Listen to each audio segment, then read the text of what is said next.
Hello everyone, welcome to the channel. আজকে আমরা এই ভিডিওতে ডিএম সম্বন্ধে জানব, টুইন ফ্লেম ম্যাসকুলিন সম্বন্ধে জানব। কেন ডিএম এই টুইন ফ্লেম কানেকশনের ইন্টেন্সিটিকে ফিল করা সত্ত্বেও সে ডিএফের থেকে রান করে, সে তার ফিলিংসকে ডিএফের কাছে এক্সপ্রেস করে না। ডিএম হয়তো জানে না যে এটা তার টুইন ফ্লেম জার্নি, কিন্তু সে এই জার্নির ইন্টেন্সিটিটাকে ফিল করে, কিন্তু তবুও সে তার ডিএফের কাছে এক্সপ্রেস করে না। তো আজকে আমরা এই বিষয়েই জানব। প্রথমে আমাদের বুঝতে হবে টুইন ফ্লেম কানেকশনটা হলো এনার্জেটিক কানেকশন। সাধারণ 3D রিলেশনশিপ যেভাবে চলে এই টুইন ফ্লেম কানেকশন সেভাবে চলবে না। 3D রিলেশনশিপগুলোয় কী হয় যে দুজন ব্যক্তির মধ্যে অ্যাট্রাকশন হলো, ডেটিং শুরু হলো, এবার একে অপরকে বিভিন্নভাবে অ্যাট্রাক্ট করতে থাকে। যে ফিমেল পার্টনার হয় সে কী করে, সে নিজেকে বিভিন্নভাবে আকর্ষণীয় করে সকালে নীল শাড়ি, দুপুরে হলুদ শাড়ি, রাতে লাল শাড়ি পরে ডিপি দিচ্ছে, বা বিভিন্নভাবে সে নিজেকে আকর্ষণীয় করে মেল পার্টনারের কাছে তুলে ধরছে। যে মেল পার্টনার সে কী করে, সে হয়তো ফিমেল পার্টনারকে গিফট দিচ্ছে, কোথাও ঘুরতে নিয়ে যাচ্ছে, রেস্টুরেন্টে নিয়ে যাচ্ছে। এইভাবে 3D রিলেশনশিপগুলো চলে। নিজেদের স্যাডো সাইডগুলিকে লুকিয়ে রেখে একে অপরকে ইমপ্রেস করার চেষ্টা করে।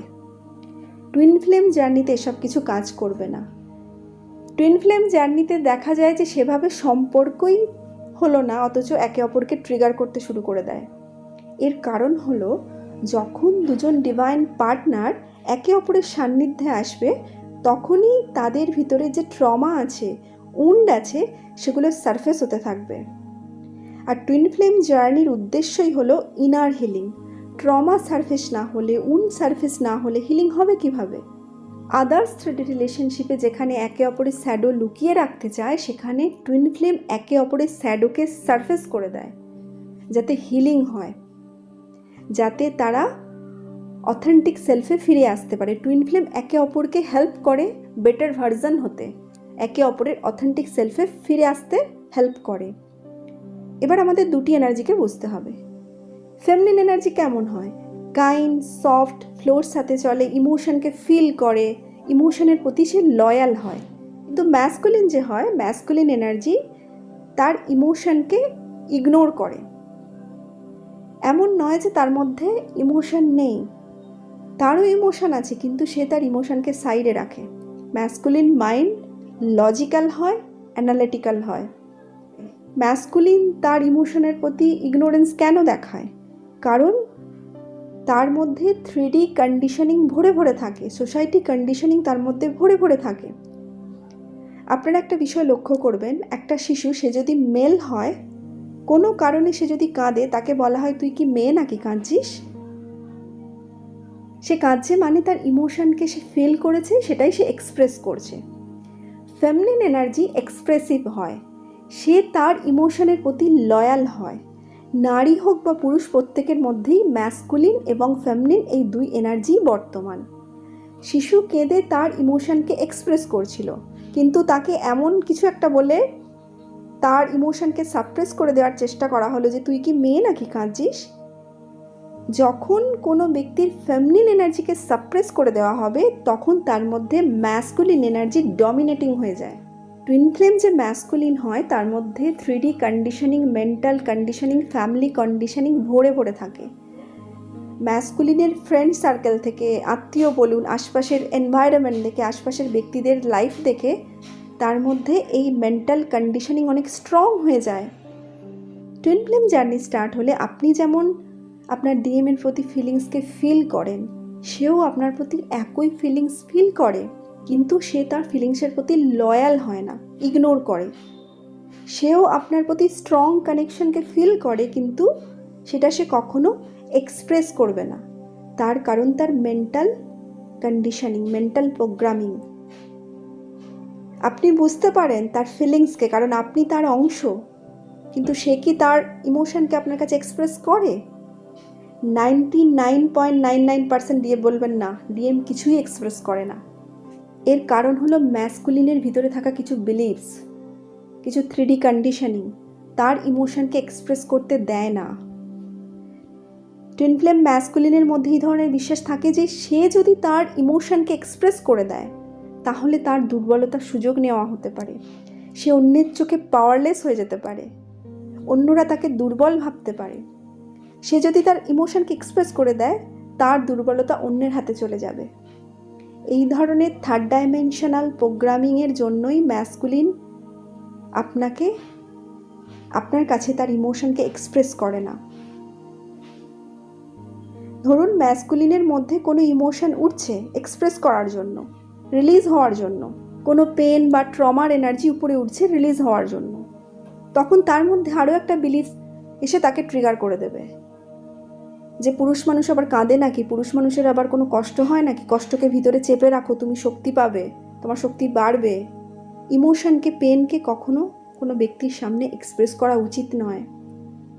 এই ধরনের প্রোগ্রাম ম্যাসকুলিনের ভিতরে ভরে ভরে থাকে। তার ভিতরে যে ইমোশন রিলিজ হবার জন্য উপরে উঠছিল, আরও একটা বিলিফ এসে সেটাকে সাপ্রেস করে দেয়। আর সেই ইমোশন, সেই পেন আপনার মধ্য দিয়ে রিলিজ হয়। আপনার ডিএম যেটাকে সাপ্রেস করে দেয়, সেই এনার্জি আপনার চক্র থেকে রিলিজ হয়। কারণ আপনারা সেম সোল। তার এনার্জি ট্রাভেল করে আপনার চক্রে আসে এবং আপনার চক্রের মধ্য দিয়ে রিলিজ হয়। এই জন্যই ইনার ওয়ার্ক করার পরেও আপনি শারীরিকভাবে অসুস্থ হন। এখন আমার প্রিয় ডিএফরা বলবে যে দিদি তাহলে এই সিচুয়েশান থেকে বের হব কী করে? ধরুন আপনি ইনার ওয়ার্ক করছিলেন, একটু ব্যালেন্স হলেন, তারপরে দেখবেন আপনি স্টাক হয়ে যাচ্ছেন, কিছু স্পিরিচুয়াল প্র্যাকটিস করতে পারছেন না। তার কারণ একটা সময়ের পর অটোমেটিক্যালি আপনার হাই ভাইব্রেশনাল এনার্জি আপনার ম্যাসকুলিনের দিকে মুভ করে যাবে। তারও এনার্জি প্রয়োজন। আপনারা সেম সোল, কিন্তু ম্যাসকুলিনকে এনার্জি দেওয়ার মতো কেউ নেই। ম্যাসকুলিনের হাই ভাইব্রেশনাল এনার্জি তার কার্মিক সিচুয়েশান, কার্মিক পার্টনাররাই সাক করে নেয়।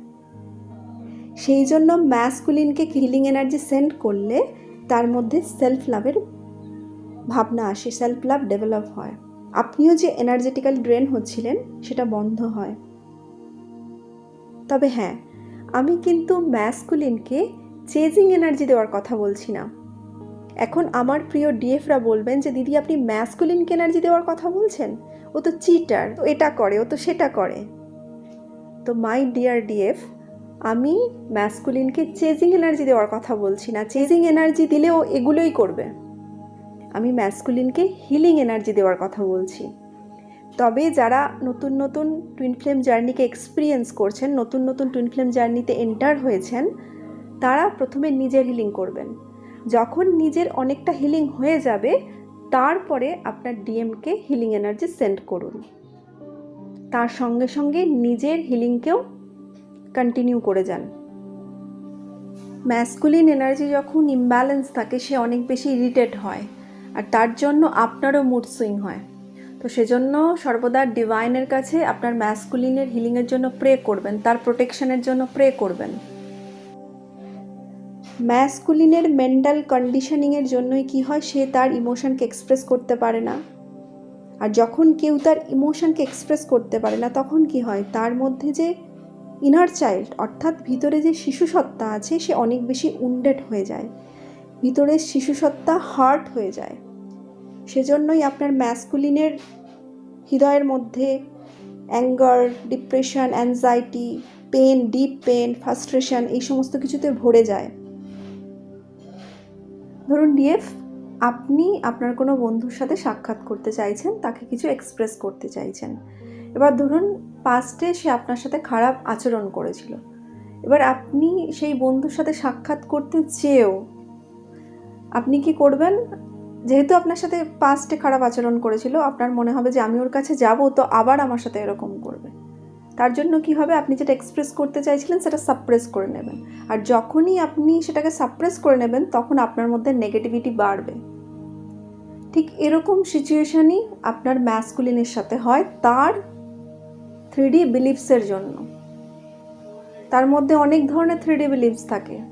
প্রকৃত ভালোবাসা বলে কিছু হয় না, মেয়েরা কখনো ভালোবাসতে পারে না, মেয়েরা শুধু টাকাকে ভালোবাসে, টাকা থাকলেই তোমার মূল্য আছে, টাকা না থাকলে তোমাকে কেউ গুরুত্ব দেবে না, মেয়েরা গুরুত্ব দেবে না, ভালোবাসা ছেলেদেরকে শেষ করে দেয়, মেয়েরা চিটিং করে। ভালোবাসাকে নিয়ে ডিএমের এটাও একটা মেন্টাল কন্ডিশনিং থাকে যে ভালোবাসা মানে শুধু ফিজিক্যালি ইনভলভ হওয়া, পার্টনারকে খুশি করা। ডিএম সেটা করেও। ডিএম যে কার্মিক রিলেশনশিপে যায় সেই কার্মিক পার্টনারকে খুশি করার জন্য সে অনেক চেষ্টা করে। নিজের খুশিকে সাইডে রেখে সে তার কার্মিক পার্টনারকে খুশি করার জন্য অনেক কিছু করে। যতক্ষণ না পর্যন্ত ডিএমের স্পিরিচুয়াল অ্যাওয়েকেনিং স্টার্ট হবে ততক্ষণ পর্যন্ত ডিএম ডিভাইন লাভের ডেফিনেশন কি সেটা রিয়েলাইজ করতে পারবে না। ডিএমের এই ধরনের 3D মেন্টাল কন্ডিশনিংয়ের কারণ হলো পাস্ট রিলেশনশিপ থেকে পাওয়া ট্রমা, ইনার চাইল্ড ইস্যু। আপনার পিতামাতা শৈশবে আপনার ভৌতিক চাহিদাগুলি পূর্ণ করেছে বলে এমন নয় যে আপনার ইনার চাইল্ড উন্ডেড হবে না। ইনার চাইল্ড কম বেশি সবারই উন্ডেড হয়। টুইন ফ্লেমদের দেখা যায় এটা বেশি হয়। টুইন ফ্লেম খুব সেন্সিটিভ সোল হয়। ছোট থেকেই তার উপর সোসাইটির নিয়মে চলার প্রেশার, স্ট্যাটাস মেনটেন করার প্রেশার, এই সমস্ত কিছু চাপিয়ে দেওয়া হয়। এগুলোই তো ইনার চাইল্ড উন্ড ক্রিয়েট করে দেয়। টুইন ফ্লেম যারা হয় না তাদের একটা ইমোশনাল নিড, একটা শিশুর যে ইমোশনাল নিড থাকে সেটা তাদের পূর্ণ হয় না। ভৌতিক চাহিদা হয়তো পূর্ণ হতে পারে, কিন্তু ইমোশনাল যে একটা চাহিদা থাকে না একটা শিশুর, সেটা টুইন ফ্লেমদের অপূর্ণ থেকে যায়। অনেক টুইন ফ্লেমের ক্ষেত্রে তো ভৌতিক চাহিদাও পূর্ণ হয় না। অনেক টুইন ফ্লেমকে অনেক কষ্ট করে বড় হতে হয়। পাস্ট লাইফ থেকেও অনেক ট্রমা ম্যাসকুলিনের মধ্যে আসে এবং আশপাশের এনভায়রনমেন্ট থেকে ম্যাসকুলিনের মেন্টাল কন্ডিশনিং এই ধরনের হয়ে যায়। সেই জন্য সে তার ফিলিংসকে সাপ্রেস করে, কারণ তার যে ফেমিনিন এনার্জি, তার মধ্যে যে ইনার ফেমিনিন এনার্জি, সেটা সাপ্রেস হয়ে গেছে। আরও একটা বিষয় সেটা হলো দেখবেন যে ফেমিনিন যখন নেগেটিভিটিতে যায়, ট্রিগার হয়, সে চুপ করে যায়, সে কাঁদে। কিন্তু ম্যাসকুলিন যখন নেগেটিভিটিতে যায়, ট্রিগার হয়, তখন সে আরও বেশি টক্সিক হয়ে যায়, আরও বেশি লজিক্যাল হয়ে যায়, আরও বেশি অ্যাকশন ওরিয়েন্টেড হয়ে যায়। নিজেকে আরও বেশি করে প্রমাণ করতে চাইবে যে এই ব্যক্তি আমার সাথে খারাপ করেছে, ওই ব্যক্তি আমার সাথে খারাপ করেছে, আমি ছাড়বো না, আমি ওকে রিয়েলাইজ করাবো। অন্য ধরনের রুডনেস তার মধ্যে চলে আসে, একদম রেস্টলেস হয়ে যায়, আরও বেশি অ্যানালিটিক্যাল হয়ে যায় যে আমার সাথে ও এটা করেছে, আমি ওকে ছেড়ে কথা বলবো না, আমি প্রতিশোধ নেবো, আমি ওকে বুঝিয়েই ছাড়বো আমি কে। ম্যাসকুলিন সেই সময় ভাবতে থাকে যে সবাই ওর সাথে খেলছে, ওকে বিট্রে করছে, ওর সাথে ভিকটিম কার্ড প্লে করছে। আর এই সমস্ত টক্সিক ইমোশনকে সে আপনার উপর নিক্ষেপ করে দেয়। সে আপনাকে ব্লেম করবে যে ওর জন্যই আমার জীবনে এই অবস্থা। আপনাকে হয়তো ও সরাসরি বলবে না, কিন্তু আপনি এনার্জেটিক্যালি বুঝতে পারবেন। ম্যাসকুলিন যখন সমস্যায় ঘিরে যাবে না, টুইন ফ্লেম জার্নি হলে এটা হবেই। সমস্যায় যখন ঘিরে যাবে তখন ও আপনাকে ব্লেম করবে। তবে ম্যাসকুলিনের ইনার ফেমিনিন এনার্জি যখন অ্যাক্টিভ হয় তখন সে ইমোশনাল হয়, তখন সে নিজের ভুলগুলো বুঝতে পারে। কিন্তু ম্যাসকুলিন এনার্জি যখন ট্রিগার হয় তখন সে আপনাকে ব্লেম করবে। ও নিশ্চয়ই আমায় কিছু করে দিয়েছে, ওর জন্যই আমার জীবনে এরকম হচ্ছে। অনেক সময় ডিএমের ব্যাক অফ দ্য মাইন্ড যখন ডিএফ থাকে তখন ডিএম ভাবে নিশ্চয়ই কিছু একটা আমার উপর করে দিয়েছে। আর যদি আপনার ডিএম জানে যে আপনি স্পিরিচুয়াল, আপনি অনেক স্পিরিচুয়াল হিলিং জানেন, তাহলে তো এটা ভাববেই যে আপনি ওর উপর কিছু ক্রিয়া করে দিয়েছেন যার জন্য ও আপনাকে ভুলতে পারছে না বা ওর জীবনের এই পরিস্থিতি। কিন্তু ডিএম এটা জানে না যে তার ডিএফ কখনো তার জন্য এরকম কিছু করে না।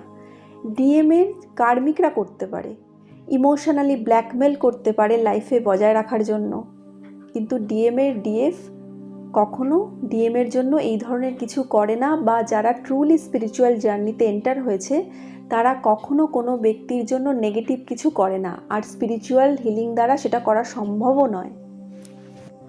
তো ম্যাসকুলিন যখন ওভার ম্যাসকুলিন এনার্জিতে যাবে তখন তার প্রভাব আপনার উপরেও পড়বে। আপনার লোয়ার চক্রা ডিসব্যালেন্স হয়ে যাবে, আপনার মধ্যেও ফিয়ার, ইনসিকিউরিটি, ডাউট ক্রিয়েট হবে, টুইন ফ্লেম জার্নিকে নিয়ে হোপলেস ফিল হবে। রিয়েল টুইন ফ্লেম জার্নি হলে আপনি যতটা এই কানেকশনের ইন্টেন্সিটিকে ফিল করেন, আপনার ম্যাসকুলিনও ততটাই এই কানেকশনের ইন্টেন্সিটিকে ফিল করে, কিন্তু তার মেন্টাল কন্ডিশনিংয়ের জন্য সে তার ফিলিংসকে ইগনোর করে। আপনি বুঝতে পারেন এনার্জেটিক্যালি ডিএমের ফিলিংসকে, যে সে ভিতর থেকে কতটা ব্রোকেন, কতটা লোনলি। ডিএম না বাহ্যিকভাবে এটা ভাবে আমি ম্যাসকুলিন, আমি পাওয়ারফুল, আমি কিং, আমি লায়ন, আমাকে কেউ বোকা বানাতে পারবে না। কিন্তু ডিএমকে 3D পার্সনরা ইউজ করে নেয়, কাজে লাগিয়ে নেয়, ডিএমের ট্যালেন্টকে কাজে লাগিয়ে নেয়, ডিএমের যে একটা হেল্পফুল নেচার সেটাকে কাজে লাগিয়ে নেয়। পাস্টের রিলেশনশিপ থেকেও ডিএমের অনেক ট্রমা থাকে, একমাত্র তার ডিএফ অর্থাৎ ডিএমের ডিএফ আপনি তাকে ইউজ করেন না। কিন্তু ডিএম যখনই ডিএফের সান্নিধ্যে আসবে তখন কি হবে, ডিএমের মধ্যে যে ট্রমা আছে, উন্ড আছে, যে বিলিভসগুলি সারপ্রেস হয়ে আছে, সেই সমস্ত কিছু সারফেস হবে। আর আপনার ডিএম ভাববে আপনিও আর 5 জনের মতো, আপনিও ওকে ইউজ করবেন। টুইন ফ্লেম জার্নিতে আপনার ডিএমের সর্বধরনের ইমোশন আপনার উপর প্রভাব ফেলবে।